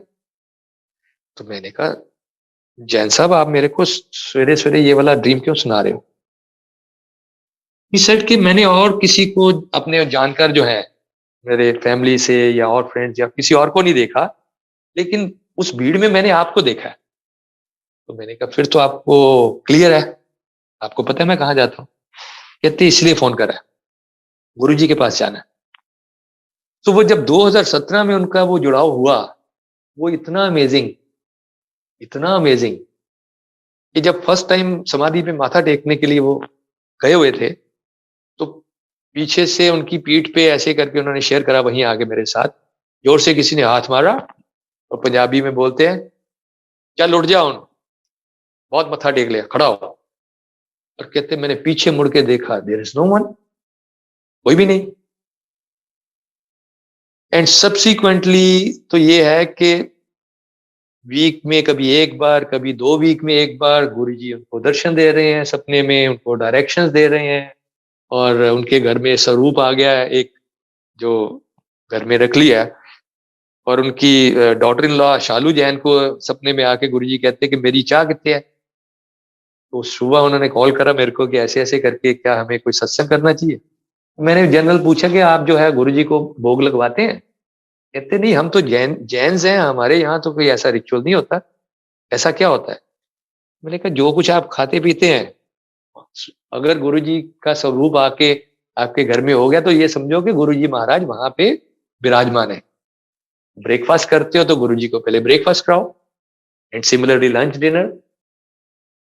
तो दे स्टार्टेड लाइक दैट। ऐसे ही उनके घर में एक बार सत्संग था, तो गुरुजी ने उनको सपने में बताया एक शब्द, के सत्संग में ये वाला शब्द चलेगा और इस कलर के फूलों की डेकोरेशन होगी। That much of the detailing. अभी मैं कह रहा हूँ, सलूट करता हूँ नई संगत को कि गुरुजी का उनके साथ प्यार। तो वो सवेरे उठ के कहते नेट पे मैंने ढूंढा, वो मैंने कभी शब्द नहीं सुना था, तो वो शब्द मिला, उनके घर सत्संग हुआ, उन्होंने वो शब्द चलाया। तो कभी कभी तो मैं ही जैन अंकल को बोलता था कि जैन अंकल अभी गुरुजी महाराज आए ना आपके सपने में, तो यार उनको बताना मैं भी इसी कॉम्प्लेक्स में रहता हूँ, इस वाले टावर में। हंस रहा था मैं उनके साथ। तो गुरुजी का जो कनेक्शन है, हर एक का 1:1, हर एक का अपना अपना कनेक्शन है। और आज अगर हम ये देखते हैं कि गुरुजी महाराज फिजिकल फॉर्म में अवेलेबल नहीं है, तो शायद जो लोग फिजिकल फॉर्म में जिन्होंने दर्शन करे हुए हैं उनके लिए वो ज्यादा पॉसिबिलिटी थी अपनी बात कह पाना ना। मैं एक सत्संग गुरुजी के फिजिकल फॉर्म छोड़ने के बाद का और शेयर करता हूँ आपके साथ। ये मेरी छोटे ब्रदर की बेटी दिव्यानी का है। छोटी है हम सारी फैमिली में, लेकिन उसका कनेक्शन कितना सुपर्ब है। जैसे मैं कह रहा था कि किसका कौन सी क्लास में एडमिशन हुआ है वो गुरुजी जानते हैं। तो दिव्यानी 2011 में हमारे पास गुड़गांव आई, +2 करने के बाद आईआईटी की तैयारी करने के लिए। अब जिस समय ये लुधियाना से निकली तो गुरुजी ने इसको बोला, मतलब इंटरेक्शन गुरुजी की 1:1 होती कि आप जा रहे हो वहां पे, रिजल्ट आपका कुछ भी आए मेरे से नाराज नहीं होना। ओके गुरुजी। ये हमारे पास आई, 1 साल पूरी इसने पढ़ाई करी अच्छे से, but result was not up to the mark. अब जो आईआईटी वाली है, ये रात जब रिजल्ट आया तो ये आंख बंद करके सोए, फिर उठ के बैठ जाए। क्या हुआ? वो गुरुजी आ जाते, मेरे को तो उनसे बात ही नहीं करनी, मेरा इतना छोटा सा काम नहीं करा सकते थे, इतने बड़े बड़े काम करते हैं सबके। तो हर एक भगत की और हर एक मतलब गुरु की 1:1 वो कनेक्शन है। एनीवे, नाराजगी खत्म हुई तो उसकी एडमिशन जाके हुई बठिंडा में। तो कहाँ आईआईटी और कहाँ बठिंडा सिविल इंजीनियरिंग में। और जब ये लड़की 5th सेमेस्टर में आ गई, 5th सेमेस्टर के एग्जाम से, उससे पहले गुरुजी ने फिर इससे इंटरेक्ट करके इसको बोलना शुरू करा कि तू छੱਡ दे, इत्थे नहीं पढ़ना। गुरुजी, अब मेरी पढ़ाई खत्म होने वाली, 3 सेमेस्टर में मेरी इंजीनियरिंग हो जाएगी। नहीं, तेनू क्या इत्थे इत्थे नहीं, फीस नहीं भरनी। एनीवे, छोटे ब्रदर के साथ बातचीत हुई, घर आई जब ये, एंड ही सेड कि ठीक है, अगर गुरुजी ने कह दिया तो छोड़ो। सभी गुरुजी को बहुत मानते हैं। अब छोड़ने के बाद करना क्या है? गुरुजी ने इंस्ट्रक्शंस दी कि आपको शेफील्ड यूनिवर्सिटी में, यूके में, आपको स्ट्रक्चरल इंजीनियरिंग में एमटेक करनी है, वहां अप्लाई करना शुरू करो। अब जब अप्लाई कर रहे हैं वहां से इतने नेगेटिव रिस्पांस, इतने नेगेटिव रिस्पांस कि +2 के बाद पहले 1 साल ड्रॉप करा आईआईटी के लिए, उसके बाद सिविल इंजीनियरिंग के 5 सेमेस्टर कर लिए। हम इस तरह से बच्चों को नहीं लेते। जो गुरुजी कहते रहे, ये चलता रहा 2 ढाई महीने 3 महीने, ये सत्संग चलता रहा।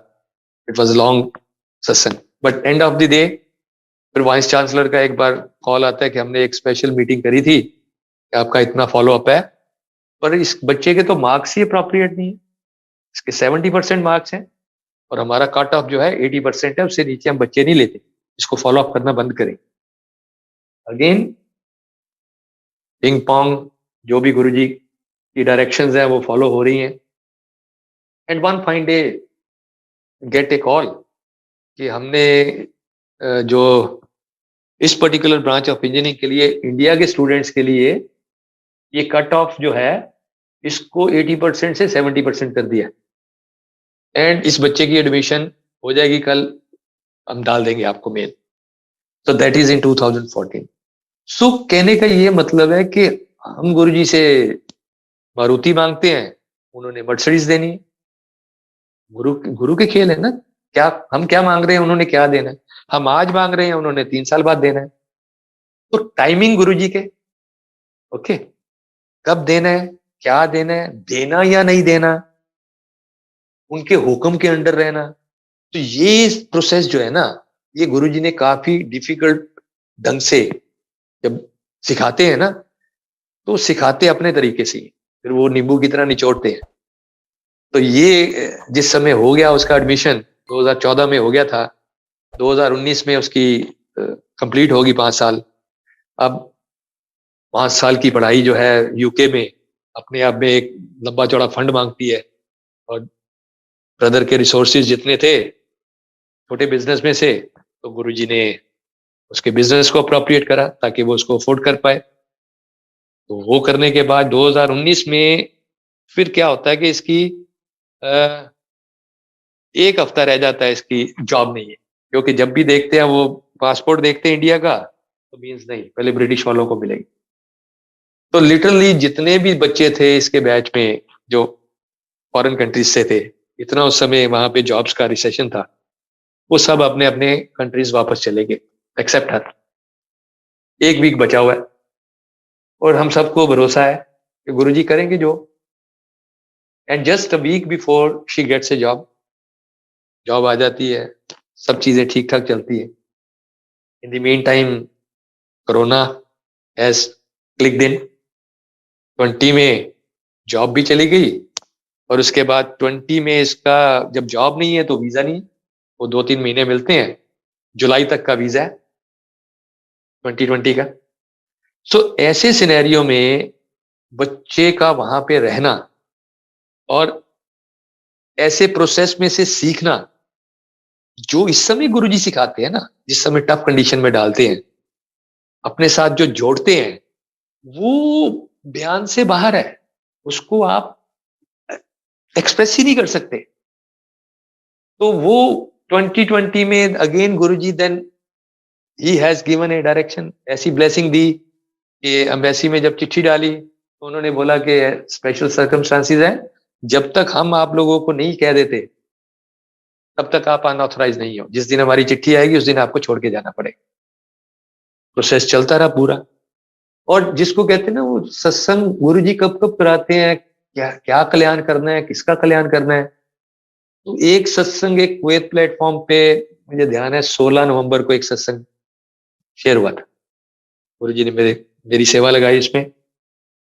And after 2-3 days I got a call from Devyani from UK कि बड़े पापा मेरी जॉब आ गई है। आई मीन पूरा 1.5 साल बिना जॉब के बिना वीजा के यूके में सस्टेन कराना अकेले बच्चे को, फैमिली की सपोर्ट नहीं है, कैसे कैसे वो हर चीजों को झेल रहा है। सो दैट इज बियॉन्ड, मतलब उसको मतलब वर्ड्स में उसको एक्सप्रेस नहीं करा जा सकता कि कैसे ध्यान रखते हैं, कैसे सिखाते हैं। एंड जब हम सब एक्साइटेड थे उसकी बात सुन के, तो शिवा सिंह आप में से मुझे ये तो कोई पूछ ही नहीं रहा कि मुझे कितने साल का कॉन्ट्रैक्ट मिला है। बड़े पापा मुझे 5 साल का कॉन्ट्रैक्ट मिला है। That is Guru ji Maharaj in such A tough condition, उस बच्चे को होल्ड करना। मतलब कहाँ से जर्नी शुरू करी उसकी आईआईटी से, और गुरुजी ने क्या देना है, कब देना है, टाइमिंग क्या है, ये सारे के सारे गुरुजी महाराज के तरीके हैं। और जब हम कहते हैं कि आज गुरुजी नहीं है, गुरुजी कहीं गए ही नहीं है ना। एक बार मेरी डॉटर जब गुरुजी फिजिकल फॉर्म छोड़ा तो शी गॉट वेरी डिस्टर्ब, और इतना होता था कि एक रात को एक बार गुरुजी सपने में आए और वो she was at Empire State. Empire State में जो ऊपर को सीढ़ियां जाती हैं तो वो देखती है कि ऊपर से गुरुजी सीढ़ियों से नीचे आ रही है, तो कहती मैं जाके गुरुजी को जो है ना माथा टेका, उनको मैंने लिटरली हक कर लिया। मैंने कहा गुरुजी मुझे आपकी बहुत याद आती है, मेरे को आपकी बहुत याद आती है। तो कहते गुरुजी ने पता क्या कहा, मैं किथे गया, मैं तो किधरे भी नहीं गया, मैं तो ਇੱਥੇ ही हां, ਜਦੋਂ भी तू मैनू याद करेगी मैं तेरे नाल हां। सो कहां गए गुरुजी, कहीं भी नहीं गए, एब्सोल्युटली कहीं भी नहीं गए। बट एक चीज जो वो बहुत इंपॉर्टेंट है, बहुत ही सुंदर शब्द है, और प्री कंडीशन वही है। प्री कंडीशन ये है कि सतगुरु का दयाल होना बहुत जरूरी है।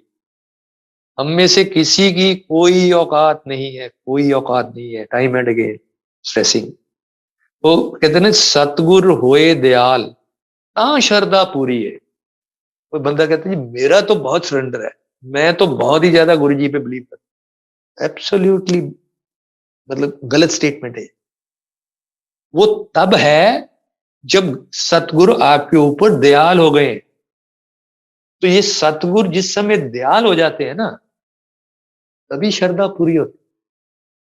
तो सतगुरु हमेशा प्रार्थना है कि अपनी दया दृष्टि हम सबके ऊपर बनाए रखें, लेकिन हम सारे जल्दी भूल जाते हैं ना। वो एक शब्द आता है ना, थैंकलेस हो जाते हैं। छोटी सी प्रॉब्लम आ जाए फिर कंप्लेंट्स चालू हो जाती हैं हम सब, इंक्लूडिंग मी। तो कहते हैं ना तेरा कीता जातो नाही मैनू जोग कितोए, मैं निर्गुण आरे को गुण नाई आपे तरस प्या महरामत होई सतगुर सज्जन मिलिया। आई मीन जब वो तरस करते हैं, मेहर करते हैं, तभी सतगुरु मिलते हैं और उसके बाद उनकी ब्लेसिंग शुरू होती है। लेकिन हम उसका कीता ही भूल जाते हैं, उसका कीता जानते ही नहीं है वो क्या क्या करते हैं हमारे लिए। हर श्वास, हर ग्रास सब उन्हीं की कृपा से चल रहा है। It is all his blessings all together. मतलब हम करोड़ों बार भी शुक्राना करें तो वो पॉसिबल नहीं। और अनदर चीज है, जैसे आज मैं अपना सत्संग शेयर कर रहा हूं तो ये ऐसे वाला ही है कि इसको वर्ड्स में बयान नहीं करा जा सकता। और जब तक आदमी को किसी को भी उसकी एक्सपीरियंस खुद नहीं आ जाता ना, तब तक तो ये सब बातें हैं। जैसे मेरा शुरू में ये हाल था, सेम। हम सारे ह्यूमन बीइंग्स एक जैसे हैं। और इसको और सरल भाषा में अगर मैं बताने की कोशिश करूं कि अगर किसी ने आम कभी भी नहीं खाया, तो आम खाने वाला मैंने खाया या आपने खाया, जितने भी वर्ड्स में आप उसको बयान कर दो कि आम का स्वाद ऐसे वाला होता है, आम का स्वाद ऐसे वाला होता है, वी कैन नॉट डिस्क्राइब कि आम का स्वाद कैसे वाला होता है। आम का स्वाद तो आम खाने के बाद ही पता लगता है।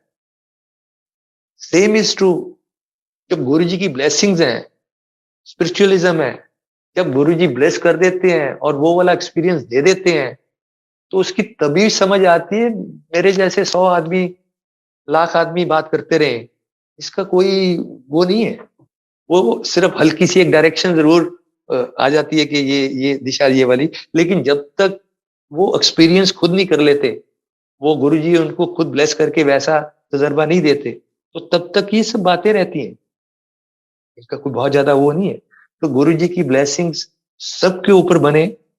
और एक और मुझे याद आ रहा है, एक बार कुछ लाइफ में ऐसा वाला फेस चल रहा था कि जिसमें मेरे को एक शब्द ये बहुत ही ज्यादा सुनने को मन कर रहा था। और मैं जिस सत्संग में जाता था, कम से कम 5-6 बार ऐसा कोइंसिडेंस हो गया। अब इसको कोइंसिडेंस कहें, गुरुजी की डायरेक्शन कहें। वो शब्द है, ज्यों ज्यों तेरा हुक्म तिमे त्यों होना। तो जब आंटी और मैं इकट्ठे होते थे, जब जैसे ही 5-6 शब्द चलने के बाद ये चलता था, ये मेरी तरफ देख के मुस्कुराती थी, मैं इसकी तरफ देख के मुस्कुरा देता था। और कुछ उस समय ऐसी स्थिति थी कि बस यही कहता था, ओके सर, जो जो तेरा हुक्म, मुझे ये सिखा दो। बहुत डिफिकल्ट है ये सीखना, बट जैसे जैसे आप सिखाते रहे। अब मैं आपको ये शेयर इसलिए कर रहा हूं कि मैं I am born at Amritsar. Amritsar से मैं हरमंदिर साहब छोटे होते जाता रहा हूँ। I was there till 1974। Subsequently हम लोग लुधियाना आ गए, सब्सिक्वेंटली गुड़गांव आ गए, राइट। मैं 2019 में, माई डॉटर इज पायलट, तो इसकी कोई फ्लाइट थी अमृतसर की, तो इसने इंसिस्ट करा कि नहीं, हुआ मेरा एक दिन का ब्रेक भी है, तो जाके आएंगे, थोड़ा घूम के आएंगे। चले गए। तो जब हरमंदिर साहब गया मैं रफली 25 एक साल बाद, तो जब हम एंटर कर रहे थे हरमंदिर साहब में, तो कौन सा शब्द वहां पे चल रहा था? ज्यों ज्यों तेरा हुक्म तिवें त्यों होना। सो गुरु जी महाराज बताते, मैं हर जगह हूं, हर जगह हूं मैं। मतलब ऐसा नहीं है अगर मैंने मंदिर जाना छोड़ दिया तो, ऐसा नहीं, मैं मंदिर भी जाता हूँ, गुरुद्वारे भी जाता हूँ, मस्जिद जाता हूँ, चर्च जाता हूँ, तो लेकिन जहां पे भी मैं जाता हूँ, मैं गुरु जी को ही माथा टेकता हूँ, गुरु जी महाराज को ही प्रणाम करता हूँ कि बस ऐसी कृपा बनाए रखे मालिक। और क्या कहूँ कि बिफोर आई एंड, एक तो अरदास करना चाहता हूँ कि जो भी ये टाइम जो है पीछे निकला है, 2 साल, और आने वाले टाइम में छोटी सी चीजें कुछ नजर आ रही है अभी बची हुई, तो इसमें बस वही प्रार्थना है कि अपनी मेहर कर सब्बे जी संभाल। ये मालिक कुल आलम दा भला करो, कुल आलम दा।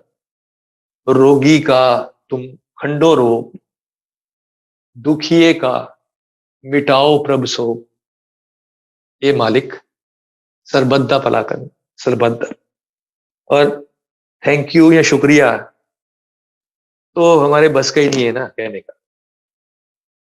मतलब हम कितना भी उसका शुक्रिया करते रहे, कितना भी करते रहे, वो पॉसिबल नहीं है कि हम उनका शुक्रिया अदा कर सके। तो लास्ट में इसी से वाणी को विराम दूंगा कि बहुत शुक्रिया, बड़ी मेहरबानी, मेरी जिंदगी में हुजूर आप आए, कदम चूम लूं या के आंखें बिछा दूं, करूं क्या ये मेरी समझ में ना आए बहुत शुक्रिया।